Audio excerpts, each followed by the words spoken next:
The Mughlai paratha is in the house. In the house? In the house. The Allur Dome. Why am I speaking like a weird British man? Welcome back to the channel Rani's Pakshala and more. Rani's Pakshala and more channel e shobaike abaro shagoto.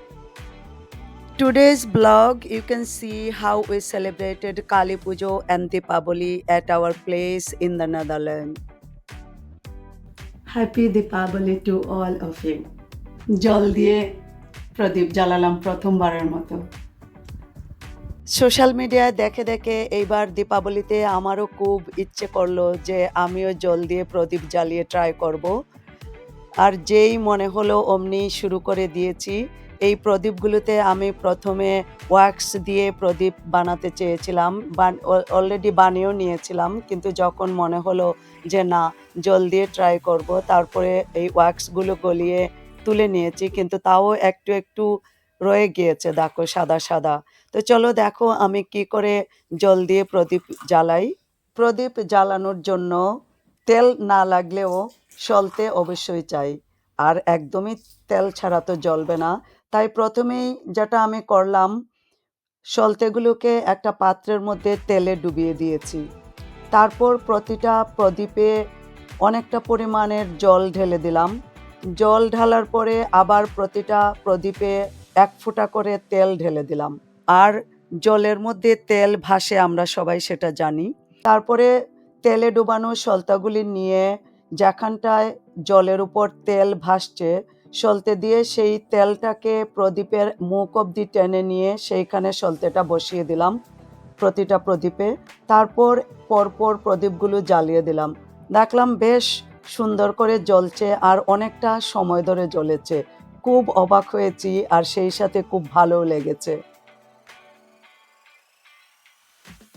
এখানে যত গাঁদা ফুল দেখছো আমি সাজিয়েছি, ওগুলো আমাদের নিজেদের বাগানের।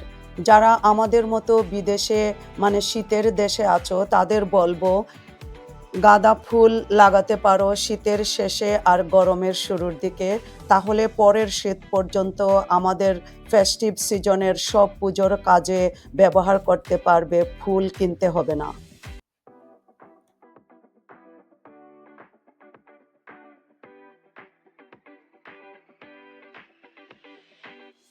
দেখো জলের প্রদীপগুলো কত সুন্দর উজ্জ্বল হয়ে জ্বলছে। তোমরা কে কে জল দিয়ে প্রদীপ জ্বালিয়েছো আমাকে কমেন্ট করে জানিও।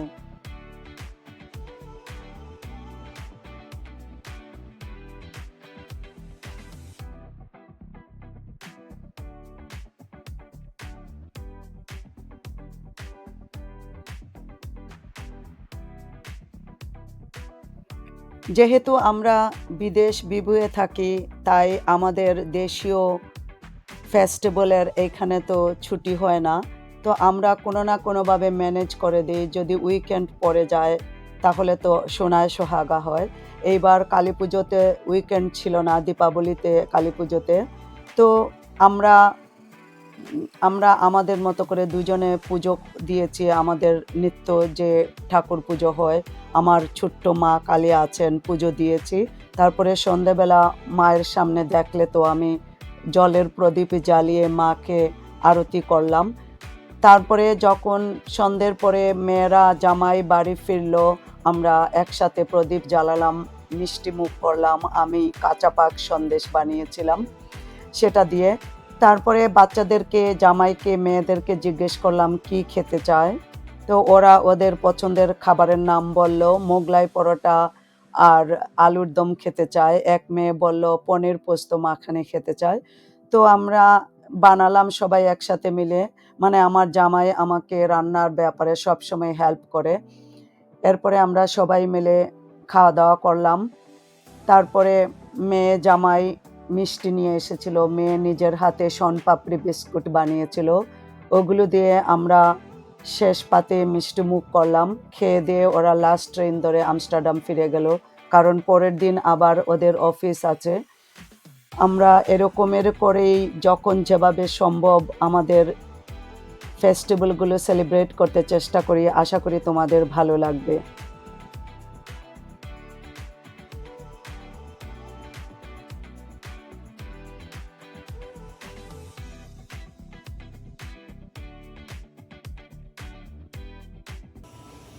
The Mughlai paratha is in the house. In the house? In the house.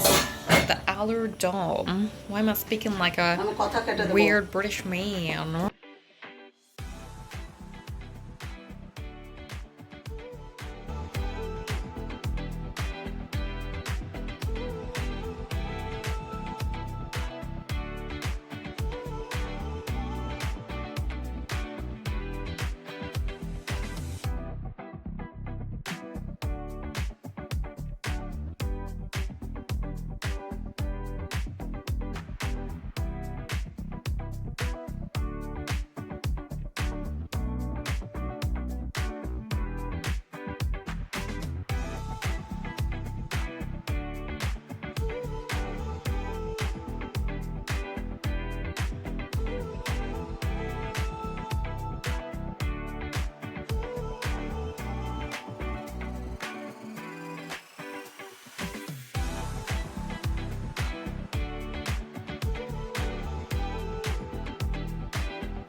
আমরা যখন খাবার খাচ্ছিলাম তখন ব্যাকগ্রাউন্ডে মিউজিক হচ্ছিল, আর এই মিউজিকগুলো আমি যদি আপলোড করি তাহলে আমার কপিরাইট ক্লেম আসতে পারে। তার জন্য আমাদের কথাবার্তা সব মিউট করে দিয়েছি। Very sorry for that.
এটা হচ্ছে কাঁচা পাক সন্দেশ। আমি এটা কালী পুজোর দিনকে বানিয়েছি, তাই এখনও রেসিপি ভিডিওটা আপলোড করিনি। খুব শীঘ্রই আপলোড করব। খুব সহজেই এটা ঘরে বানানো যায়। তোমরা চাইলে এটা নিজে ঘরে বানাতে পারো। খুব সুন্দর হয় খেতে সন্দেশটা।